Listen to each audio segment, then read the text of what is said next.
Carlos is going to put some hurt on him. You know, Carlos, he's a finisher. He's finished most of his fights. The Nick Diaz fight, he didn't finish. He uses intelligence, but George is a little different, and Carlos will be shooting hard punches, hard kicks all night long. But Carlos can strike off his back. He can strike off the ground, and I don't know if that's secret or not. People have seen that before out of him, and that changes the game quite a bit. You know, George can hold him down, but at some point in time, he can't just hold. He's got to try for a submission himself or try for some ground and pound. And when there's space, Carlos is striking.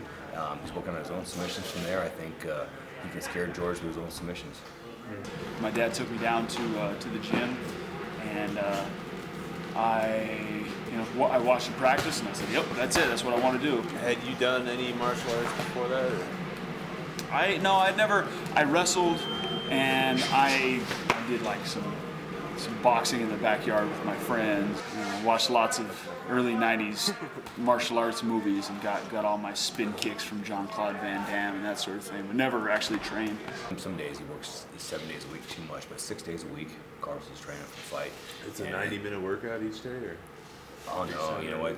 Carlos will probably do a good four different workouts a day. He does his jiu-jitsu workout, he does sparring workout, he does a mitt workout, he does a wrestling workout, he does a conditioning workout sometimes on top of all that. And so it becomes a long day. It's a full-time job. I've been training, my training camp for this fight, been training like 10 weeks so far. What's your typical day like? You know, get up, get ready, get my son ready, eat breakfast. Some days I take my kid to daycare, show up at the gym about 9:30, warm up, spar, drill, grapple, whatever we're doing that morning, go for about an hour and a half. I have about 2 hours off, and then at 1 o'clock I do strength and conditioning for an hour. And then I have a few hours off after that, so I just rest, eat, recuperate, and try to relax a little bit. Between 5 and 6, I hit pads and grapple and do some more training.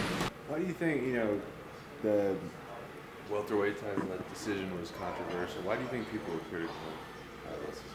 I don't think most people were. I think there was just a few guys that loved Nick Diaz and loved his style, but after the fight, if you looked at Carlos's face, unmarked, unblemished. You looked at Nick's face, it was messed up. That tells me something. Nick was having a hard time walking already in the back room. People don't understand the power that's in those kicks as well. And then have a conversation with each guy in 10 years and tell me when to fight. Turned 18 and did my first pro MMA fight. There was kind of this conflict between the people who view this as a blood sport and the people who view this as a human chess match. Well, I would say that it's both. I mean, it is a blood sport, but it's a sport. You know what I mean? This sport has so many different levels. It appeals to people for lots and lots of different reasons. And so it's really hard to say it's one thing or another, or really lump it into any category, I guess. Sure. The mental state before I go into a fight is basically, I'm going to stand across from a guy who's going to come and try to kick my ass, and I got to kick his ass before he gets me. My mentality in the cage is a part of me, but it's reserved for. It's reserved for competition. In the ring, I'm the natural born killer, man. I'm trying to freaking put a knee on your chin or split you open so bad the doctor stops the fight. We love going to the fight going as an underdog. Nothing to lose, can just let things go. I think it actually puts less pressure on the guys. Carlos has always been an underdog in this fight, so this is definitely nothing new. He's always gone to their own home territory and beat them up. So again, nothing new, and Carlos is up for the challenge. This is his dream. He's going to live his dream. I really feel like he has all the pressure on him. He's fighting in his backyard. This is a must-win fight for him. He's coming off an injury. He's really looking to cement his legacy. I really have nothing to lose, man. I'm still a young guy. I still have a lot of time in the sport. I get an opportunity to go in there and display my skills and fight to the best of my ability.